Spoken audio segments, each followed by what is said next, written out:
the creative aspect is not going to disappear from the industry. I think certain things will be automated or replaced by like virtual models, for example. But I think someone still has to design the photo shoot. Where is this model sitting or standing? What's the backdrop? Yeah. And even though you don't have to physically make the photo anymore, maybe, there's still a design director role. Yeah. But it's going to be one person. It's not going to be a whole team. It's not going to be 50. Yeah. Yeah. So I think jobs are just going to get scarcer in that sense, but you still need the same people, just for different tasks. Welcome to another session of Fashion Made live from our London studio. Sanne Schoenmaker. Yes. How do you say it in Dutch? Schoenmaker. Schoenmaker. Yeah. Thank you for coming in. It rolls right off the tongue. Really great to meet you. Thank you. Although we've spoken before and you've come to one of our events. You came to Berlin, I believe. Yes, is that right? Yeah. So I was very interested to talk to you because you touched on a subject that I think is underplayed in this space, which is the area of technology, not from what it can do for us or how it can change our world or how it can change supply chains, but who's going to do it, right? So where is the talent? Yeah. So that's kind of what I wanted to talk to you about. So thank you for coming in. And maybe it would be good if you could sort of give a bit of an intro and explain who you are, because you're the co-founder of Tech Tailors. I am. So yeah, it'd be great to find out more about kind of how you got into this wonderful world of fashion. Well, wonderful. Like, I think that's up for debate. But yeah, but my company Tech Tailor essentially is focused on automating pattern making. And in doing that, we aim to reduce overproduction as much as we can, because I think there's so many inefficiencies throughout the process, and pattern making plays such a big role in all of it. But it's a very tiny element of a very humongous production process. So it's often overlooked, and it's extremely difficult. So it's a very complex, specialized area that we operate in. But you were running a brand before, right? Yes. So tell me more about that. We were running, together with my mom actually, we were running a tailor-made workwear for women brand. So we did suits, dresses, skirts. We were sort of going for the Suits vibes at the time. I don't know if you remember the TV show. Oh, the program Suits. Yeah, okay. Just for women. Yes, because for men at the time, you could get, and still to this day, can get tailor-made suits anywhere. And suits in general anywhere. And I think for women, especially back then, but also still now, it's harder to get access to tailor-made clothes that are somewhat affordable and not like thousands. Yeah.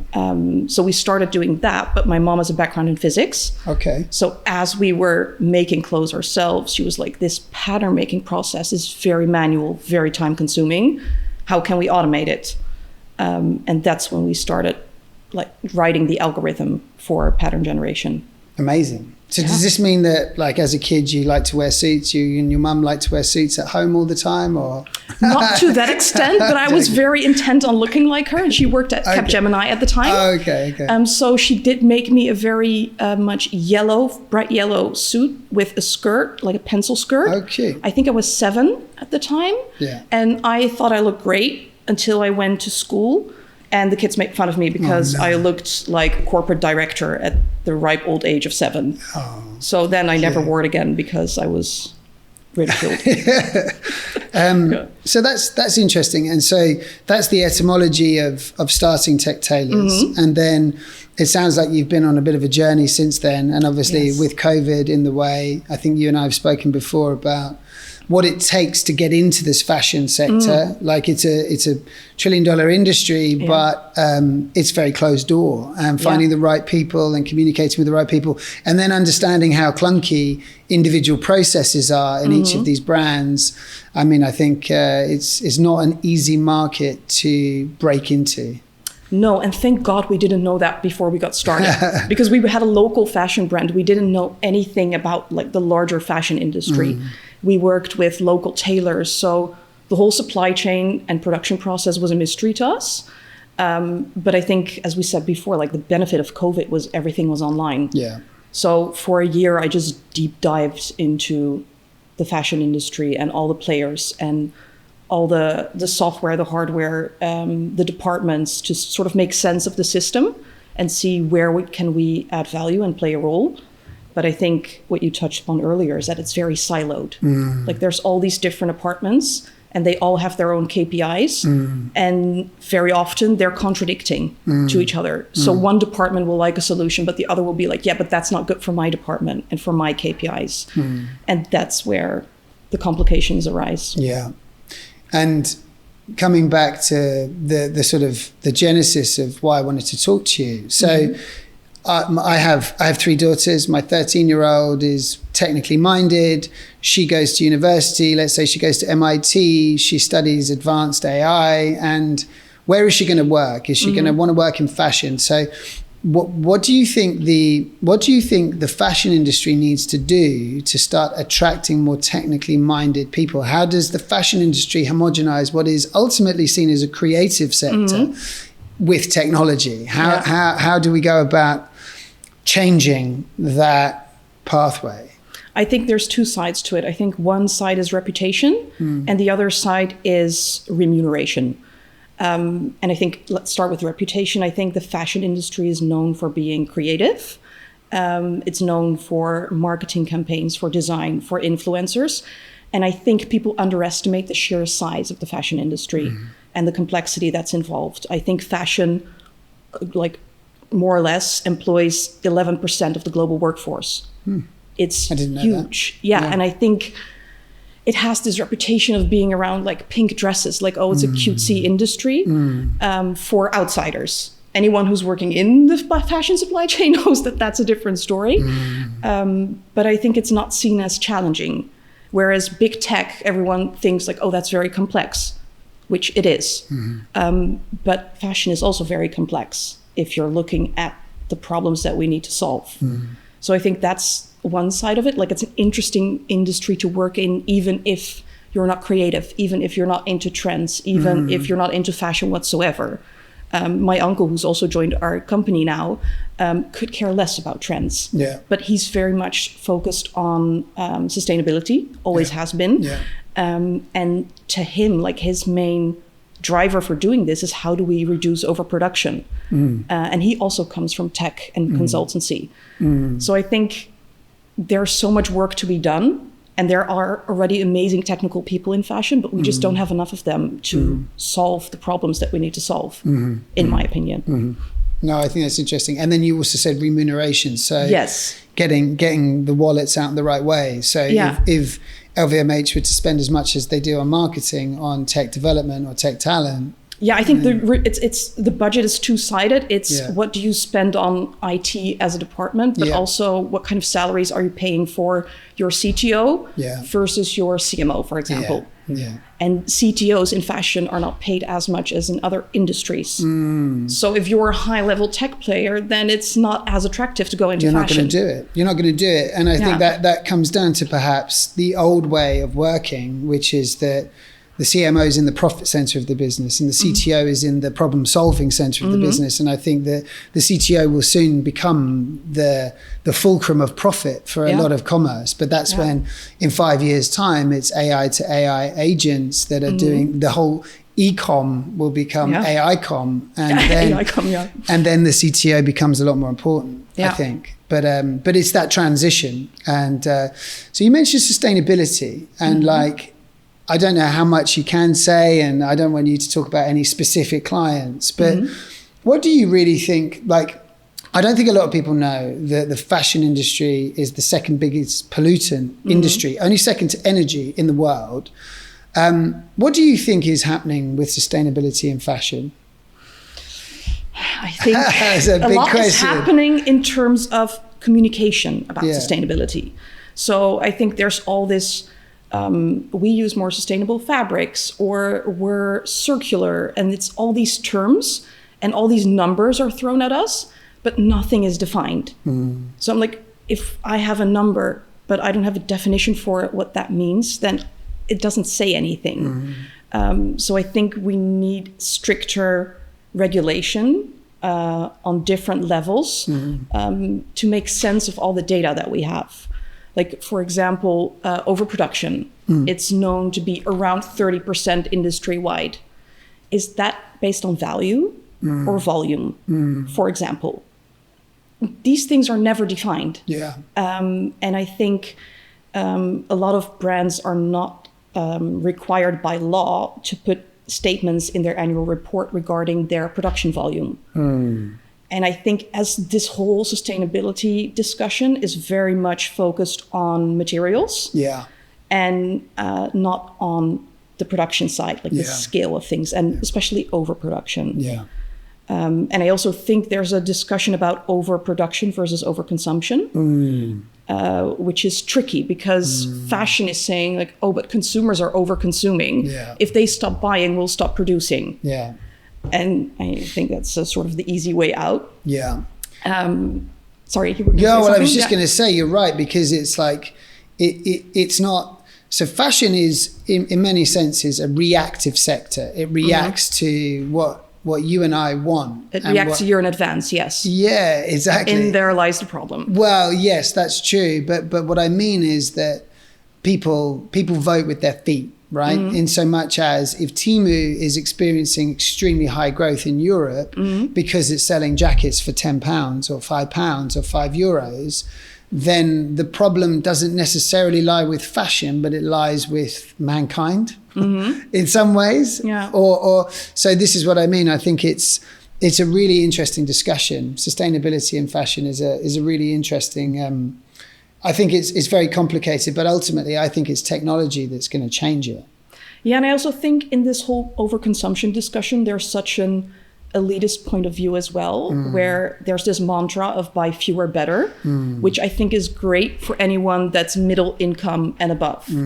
But if you're a struggling family or struggling to make ends meet, let's say, then of course you're going to buy cheaper fast fashion. Yeah. Like it doesn't make sense to allocate whatever budget you have to very high-end sustainable kids' clothes. Yeah. And even for yourself, that's the case. So I also think that fast fashion in some ways, even though fast fashion, again, a term that's not defined, what does it actually mean? Yeah, what does it actually mean? What's fast fashion to you? Cheap? Quick? I think different retail outlets? I think fast fashion to me, I think Shein is fast fashion. Yeah. Because they react to trends in real time and produce very quickly to demand. If I look at H&M, for example, it's deemed fast fashion, but how fast is it? Yeah. I don't think it's all that fast as compared to Inditex, for example, or Zara more specifically. So fast for me is like in lead time. Yeah.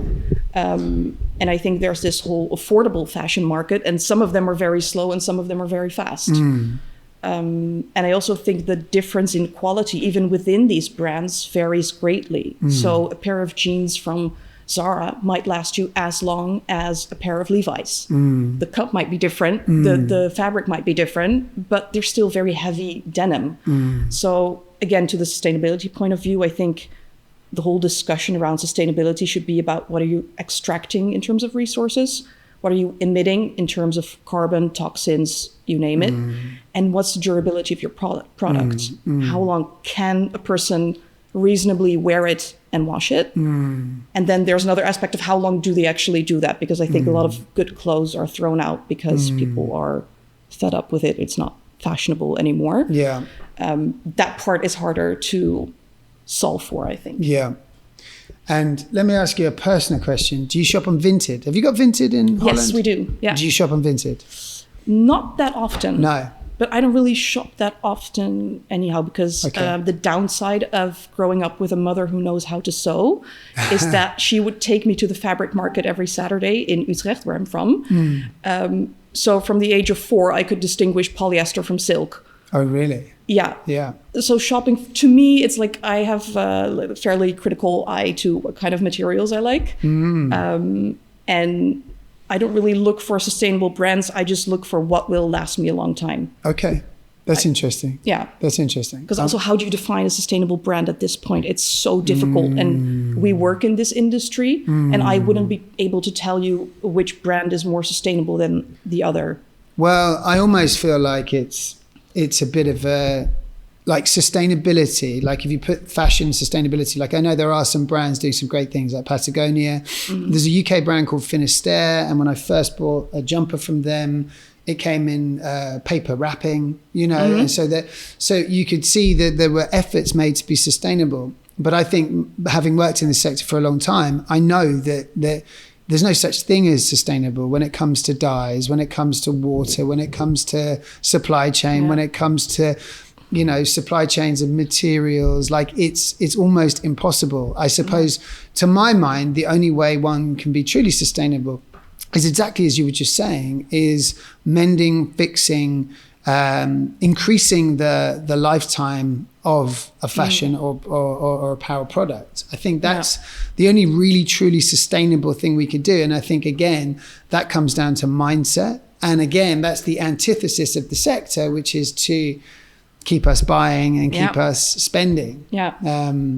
But yeah, so in terms of other technology that you're, what other technologies are you interested in the fashion space? Are you using any AI, or is... Oh my God, there's so much technology that's interesting right now. And I think there's such a gap between the technology that's available and the technology that's being implemented.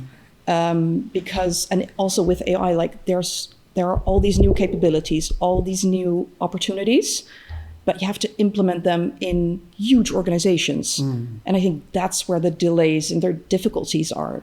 I don't think we're anywhere close to optimizing on all the tech that's available on every level. Because I think for fashion brands and manufacturers, there's this, you have to distinguish between, do I want to use tech and AI for efficiency gains or for systemic change? And that's two very different realms. Like, how can you and I do our work more efficiently?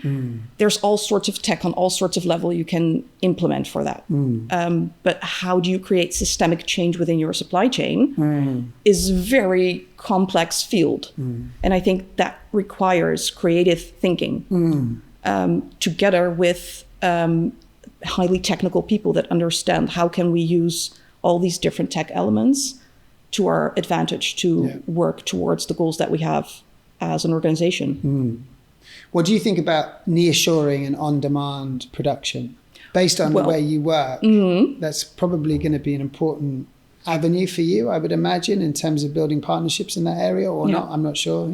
I think it's two-sided, but I think it's very exciting that we're moving more towards on-demand. I think right now we're only moving there from a mental perspective. I don't really see it being implemented at a large scale. But I do think that, coming back to the sustainability argument, if you're using a 30% more sustainable material, let's say in terms of carbon footprint, for example, if you're still overproducing as well, then so many of those carbon gains are lost along the way because you're overproducing, over-distributing, and over-destroying by the end of it. So I think it's such an inefficient way because you're optimizing here, but you're losing it all here. So I think that's where on-demand, to me, is essential to really get close to net zero. Because then if you combine that with sustainable materials and then figure out a way to ship it to the customer that's not carbon intensive. Because I think the downside of on-demand production right now is if you, let's say you manufacture in Portugal and you sell in the Netherlands, and you want to have quick delivery for your customers, because consumers want things quickly. That's just the way it is. Even if you can manufacture very efficiently, are you going to ship it by cargo or are you going to put it in a truck? That's maybe the truck is going to be less carbon intensive, but slower. So I think there's a whole field in on-demand production that we still have to figure out, and that's going to be different for every single company. And every single product. Every single product. Where is the manufacturer? Where is the consumer? How can we allocate this most efficiently and make a fair carbon assessment in terms of what if we bulk produce in China, ship it on a cargo ship, which per garment is not that carbon intensive, and then distribute it in an electric van to the customer, let's say. Or do we produce closer to home and then see what the transportation options are and make a fair comparison of all the elements involved and not just say this material is X% more sustainable without sustainable being quantified in any meaningful way. Well, I mean, and the carbon footprint and net zero obviously is a global movement. You know, and there are people that don't think that carbon is the reason that climate is changing, but whatever the truth is behind that, the reality is that fashion is wasteful. Fashion is over-consuming natural resources, and we need to change mentalities. And so there's a guy I had on the podcast called Garrett Gerson from a company called Variant 3D, which have you heard of them? You've told me about them. Yeah. And so their tech is pretty exciting, but it made me think when it comes to onshoring that 3D printing surely is the solution to the supply chain issue. If that technology is to mature steadily and steadily and steadily, then would you see a world where you can design and make and then sell, design and sell and then make very close to the consumer? How do you think that we'll ever be in a position where we'll be able to do that with a mass array of garments, or do you think that that's a pipe dream? I think there are a lot more possibilities than we're willing to admit right now, because I think fashion has been operating in the same way for decades now. It's only been incremental innovation at this point. There hasn't been a lot of radical innovation, except for Shein. Yeah, they've radically redesigned the design and manufacturing process. Yeah. Whether that's for better or worse is yet to be determined. But I think in terms of 3D printing, it's a very tricky technical challenge, because what it's been used for now is mostly with synthetic materials. So you put in some sort of liquid form of polyester and then you print it and it becomes solid. Design capabilities are limited. Look, I'm not an expert on 3D knitting and manufacturing, so I have to say that preemptively. But I think there's a lot of challenges still to overcome, whereas nearshoring and producing in a more automated manner can be done. It's an easier transition, I think, from a technological point of view. From an organizational point of view, that might be different, because I think that's the eternal struggle that everyone that works in the fashion tech scene is facing. Like, we have all this tech, how do we implement it, and how do we demonstrate the benefits for different departments? But I definitely think, to come back to your original question, that nearshoring is definitely possible with the right tech. We just have to automate the manufacturing process to a larger extent than we're doing now, because so much of manufacturing right now is still manual. It's unbelievable if you see what's happening. But And so you just mentioned a really interesting point, which is like there's so many technologies bombarding like every single function within. So you're the SVP of design, or you're the SVP of supply chain, or you're a CMO, or and the problem with fashion is it's such a big beast, but it's so fragmented and so competitive that it feels like it's almost arrested by its own success. Like it's arrested development in terms of as a cohesive industry making a change. And I don't see how, I don't know how that changes, but it's, I don't know. Yeah, I think it's quite interesting. But in terms of Tech Tailors, what's next for you guys then? What's like on your roadmap over the next 3 to 4 years? What are you planning on doing? Well, we have 2 different streams that we're working on. One is on-demand pattern technology to automate on-demand production for both standard sizes and made-to-measure for all the brands that are willing to dive into that realm. And then on the other side, we have pattern tech that enables brands to go from a tech pack to a pattern. And therefore shorten the design cycle and shorten the sample cycle, and therefore their entire lead time. And I think reducing lead time is essential to reducing overproduction, because right now these brands start the design process like on average 45 weeks before they hit the shelves. And how are you going to predict 45 weeks in advance what's going to sell? It's just monumentally difficult. So I think if we're able to shorten that lead time, then brands can produce closer to demand and hopefully also replenish after seeing what sells well. But that requires a lot of different technology on a lot of different levels to enable that. But I think that's the other realm of what we're doing, and they can also be used together, of course. Yeah. And are you working? Are you working with Inditex or Zara or any of these guys yet? No, I think Inditex is a very sort of closed-off organization, and they're vertically integrated, so they have their own production systems. I haven't really managed to get a foot in the door there. I think for us, it's been easier to have access to brands that work with independent manufacturers, and we also work with manufacturers, so we're attacking from both angles, let's say, because both use pattern tech and tech to develop products. So yeah, we're bridging the gap between the brands and the manufacturers right now. Fantastic. And from your awareness in terms of the article that you wrote around tech talent, are there any companies that you've seen through your experience that are kind of leading the way in terms of attracting kind of key tech talent into fashion at the moment?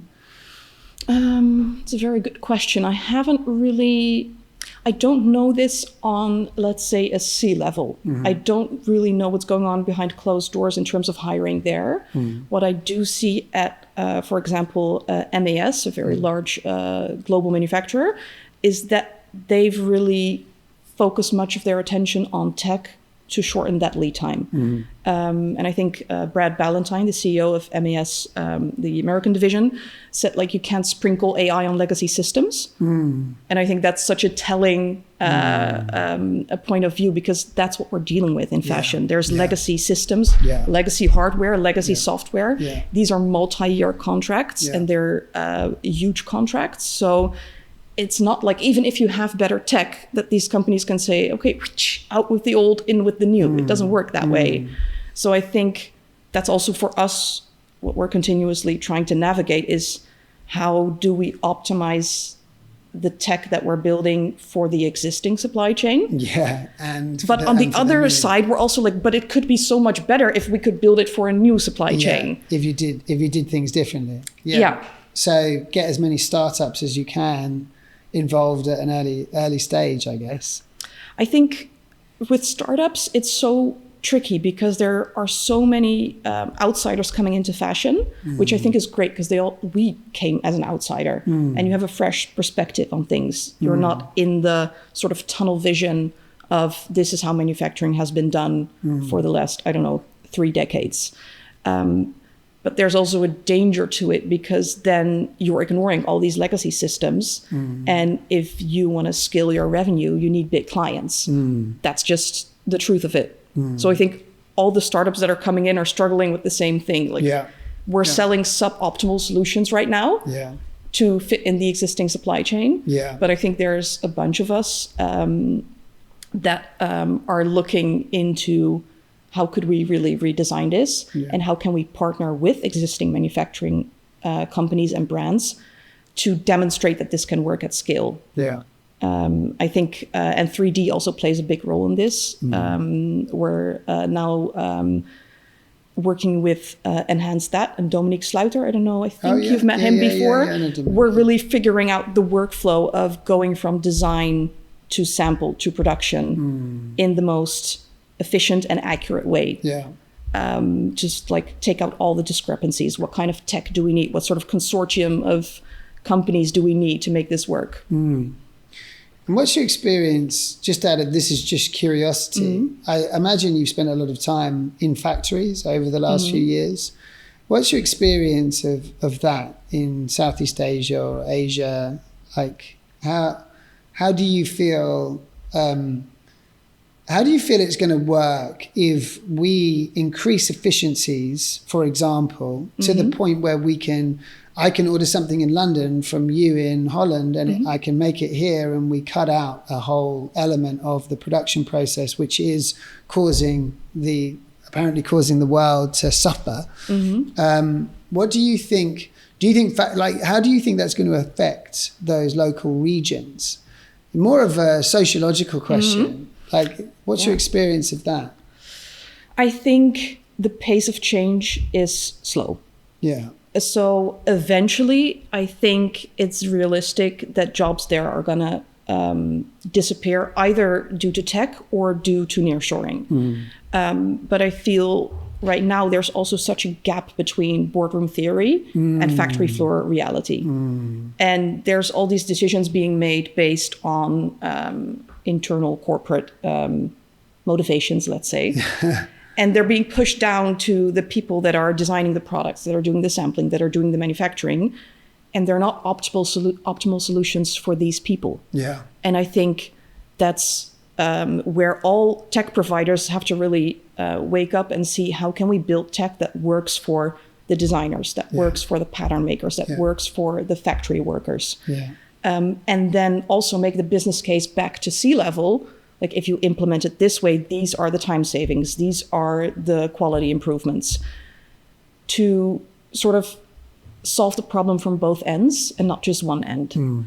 I think that's the first step. And then eventually, I think it's highly realistic that a lot of people are going to lose their jobs due to AI, not just in fashion, but in a lot of industries. In every sector. And I think it's perhaps more fearful for Southeast Asian workers, because there's less of a social security system in place as compared to Europe, for example. Yeah. The same in the US, it's equally dangerous to be replaced by AI, because there's also no social security in place. Yeah.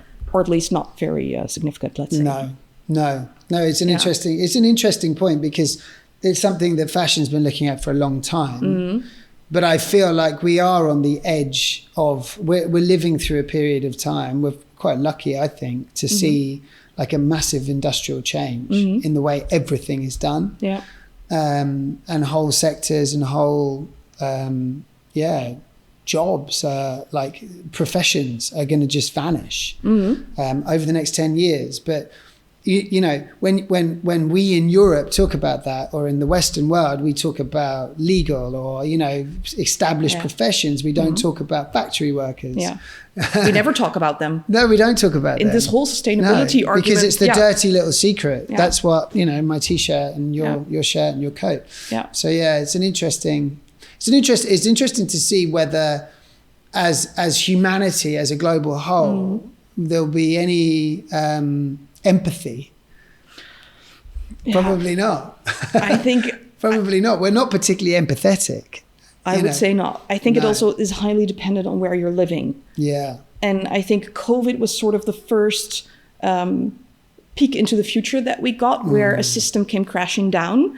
And then it was up to the governments to make sure that their people were okay. In the Netherlands, for example, in no time, there were all these sort of stimulus packages for people that had lost their job or that had their own company but couldn't sell anymore because of COVID. So, and I mean, it wasn't perfect, but there was a lot of help in place for a lot of people that needed it. As compared to the US, for example, where I think the financial aid came in 12 months after the first COVID breakout. And I think with AI, it's going to be no different, because so many jobs are going to get replaced. It's really dependent on where are you living and how willing is that government to take care of you. Yeah, I would agree with that. And I personally think that whilst AI is amazing and we're pushing the boundaries at the moment from a tech standpoint, I think quantum computing is infinitely more exciting in terms of that's when I think we'll see unfathomable scale in terms of what we can do. I don't know how that will affect fashion. I can't quite figure that out. I think it's more obvious in healthcare, or it's more obvious in, you know, discovering new planets or solving diseases or living forever. But I don't know how that trickles down to fashion. Maybe making smarter supply chains, maybe, I don't know. Yeah. I mean, I think with all these, let's say, technical developments, there's sort of different scenarios. You can ignore it or underestimate it or fear it, or you can capitalize on it.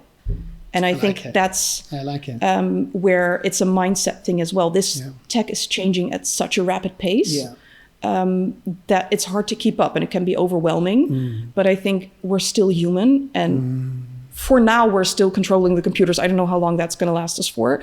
But I think there's so much we can do with it, that we just need to find a way to make it work for us and stay ahead of it.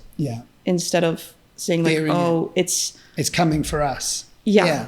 And maybe we all should be very terrified. Like, I'm not an AI expert, so I won't be able to make anything, to say anything insightful on that realm, on the sort of the philosophical realm of it. But I think for now, it's a matter of keeping up. And that's quite hard because you have the pace of progress on a technical level it's so steep. And then the implementation is so slow. And it's like, how do you balance the two? And I think that must also be an enormous challenge for these brands and manufacturers. Like, how do we keep track of what's possible? How do we keep track of how we can implement it? Who's going to implement it? Who do we need for it? So it must be very a complex field to operate now. So Sanne, here's a question for you. For my daughter, who's 13 and loves fashion, loves the idea of being a fashion designer, loves the idea of being a model, you know. So, but she's not alone. A lot of her friends would love the gravitas that comes from working in fashion. However, in 10 years' time, what do you think people who are young, maybe they're 15, 16, 18, 20, who are creative, what do you think that they need to do to prepare to work in a field like fashion? Well, I think, first of all, it must be immensely difficult to be a student now and to try and decide what to study. Because I think when we were finishing high school, it was quite clear if you want to work in fashion, this is the trajectory. If you want to work in finance, this is the trajectory. And then you were fairly certain of getting a job that paid well if you would go into economics, for example. I think right now, with the pace that generative AI is coming in, it's much more fuzzy on what the most obvious direction is to move in to get a job in fashion. And I think, I'm afraid to say anything about where we're going to be in 10 years' time, because I'm not that deep into the trajectory that AI is going to go into. But I do feel what we're already seeing is that it pays to be an expert. So I think the more niche you can go in terms of your expertise, the more likely you'll be to get a position at any company, but also in fashion. And I think within fashion, it's going to be really interesting to see that so many things that we thought were so human can actually be done by AI fairly well. If you look at design, for example, scouring the internet on what the trends are, and then distilling a design from that is now a human job. But I think if design is not your main pillar, which for many brands is the case, they all have fairly basic designs, then that's a job that could easily be done by AI. So I think it's really going to be about finessing what AI is doing. And in order to finesse, you really have to have a really tight grasp on the details and just have a really good eye, I think.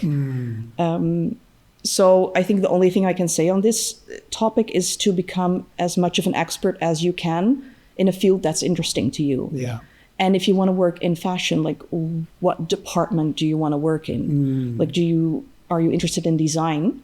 Or do you like the industry, but are you technical? Then that's an entirely different discussion. And I think the model industry is also going to be highly affected by AI. I think it already is, with all these companies that are building models, let's say, that have digital garments on.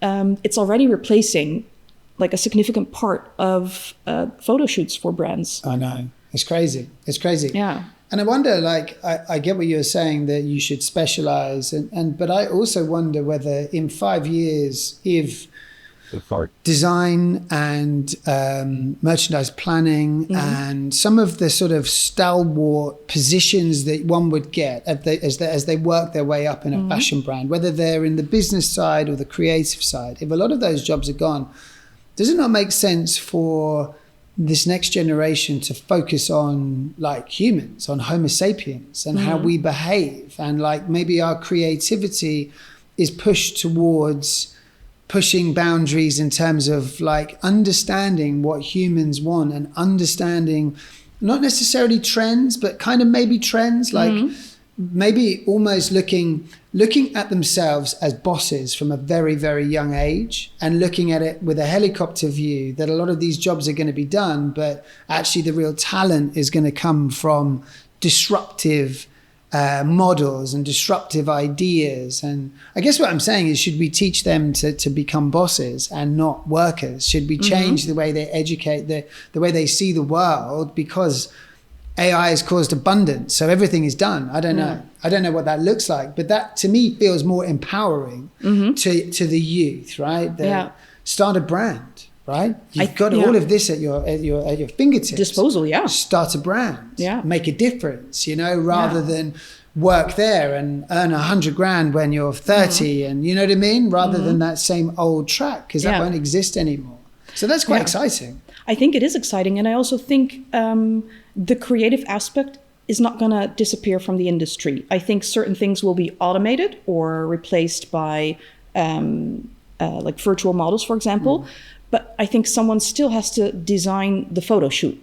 Where is this model sitting or standing? What's the backdrop? And even though you don't have to physically make the photo anymore, maybe, there's still a design director role. But it's going to be one person. It's not going to be a whole team. It's not going to be 50. So I think jobs are just going to get scarcer in that sense, but you still need the same people just for different tasks. And you will need fewer of them, most likely. But I also think there's a difference between what AI will be able to do and what we want it to do. Like, let's imagine, for argument's sake, that every brand will move into digital virtual models. And then one brand decides, I'm going to do physical models in physical photo shoots. I think there's always going to be a desire for something that's indelibly human. And I don't think that will go away entirely. So for many brands, it will be a great efficiency gain to use, for example, virtual models. But there's also a human aspect to it that will never completely fade. And I think that's going to be, or at least for me, it's hard to predict to what extent are brands going to capitalize on these efficiency gains, and to what extent are consumers going to accept it. Because maybe a consumer will not be willing to only shop online with virtual models. Maybe they want to see it on a real human being. I don't know. I'm not a sociologist. That's a different, that I think is an interesting field to work in right now. 100%. It's the psychology of fashion. Because if I was confronted on an e-com experience with someone who had exactly the same body as me, then I would prefer that to someone who didn't. But would I? I don't know. We don't know until it starts. Depends on how happy you are with your body, I guess. Well, very happy. Thank you very much. but it's so fascinating. But coming back to what you were saying, I almost think we should tell them to become experts in fashion. Actually, I agree that they need to be an expert. They need to be good at controlling AI or writing code or creating something new or understanding new business models or thinking strategically. But ultimately, what I think, like you just said, the opportunities are going to contract. That is something I think we could say about every single sector. So where do you get a leading edge? Where do you get yourself onto the front foot? It's by becoming an expert at the sector, right? At every single nook and cranny of the sector. That's where I think the real skill will be is who's got the sticking power to really learn, as a human and not just rely on AI to do everything. And also to keep learning. I think that's with the pace of change the rate of change that we're seeing now, is that tomorrow something can be entirely different, and it's hard to keep up. It's labor intensive to keep up. It's tiring. Also it's tiring. It's tiring reading all the time. And keeping up never is one catching part. up. Never catching up. Exactly. It feels like we're always behind, but at the same time, if you're reading every day, then you should also be thinking about implementation every day.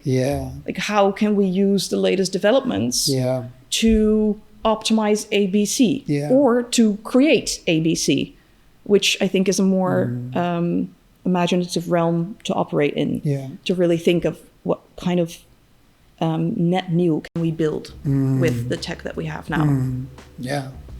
Fascinating. It's fascinating. Yeah. Well, thank you very much for coming in, Sanne. Are you going to come to our event in Milan? I absolutely You am. are? Fantastic. Yep. Well, we'll meet you there. I'll see you there. Great. Really, really lovely to meet you again today. And thank you for having me. Thanks so much for coming. Thank you. All right. Cheers.